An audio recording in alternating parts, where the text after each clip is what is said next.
अजितदादांच्या फोटोला श्रद्धांजली वाहिली आणि धुळवडीच्या दिवशी जावयाला गाढवावर मिरवायची प्रथा पार पडली।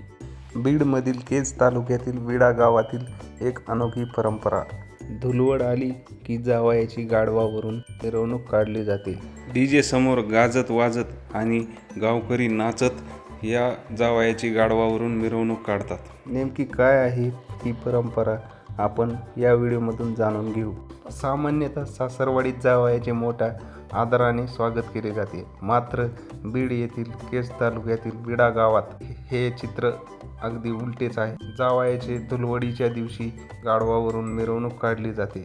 8 दिवस आधीपासूनच जावयाचा शोध घेतला जातो आणि नवीन झालेले जे जावई आहेत त्यांना शोधण्याचा प्रयत्न करतात, पण यावेळेस कुठलाही तरुण जावई या विडा गावातील तरुणांना सापडला नाही। त्यामुळे यावेळेस शिवाजी गालफाडे या 75 वर्षाच्या जावयाला मान भेटला आहे। वडील आता काय आता त्यांचं वयच आहे 70-75 वर्ष, तर त्याच्यामध्ये त्यांना मान भेटला त्याचं बी थोडं आनंद बी वाटतो आणि वयानुसार थोडं दुःख बी वाटतंय, पण ती आहे ती गावची परंपरा आहे, चालत आलेली आहे 90 वर्षापासून, ती आनंदच आहे म्हणायचं। या परंपरेची सुरुवात 90 वर्षापूर्वी झाली।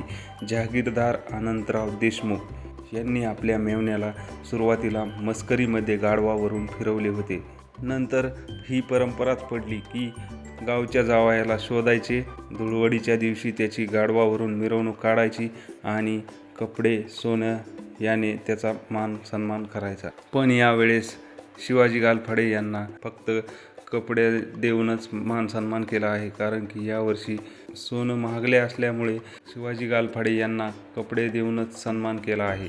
अशा प्रकारे बीडच्या केज तालुक्यातील विडा या गावातील लोकांनी 90 वर्ष जुनी धुळवडीच्या दिवशी जावयाला गाढवावरून फिरवायची परंपरा जोपासली आहे आणि याही वर्षी ही परंपरा थाटामाटात पार पडली आहे।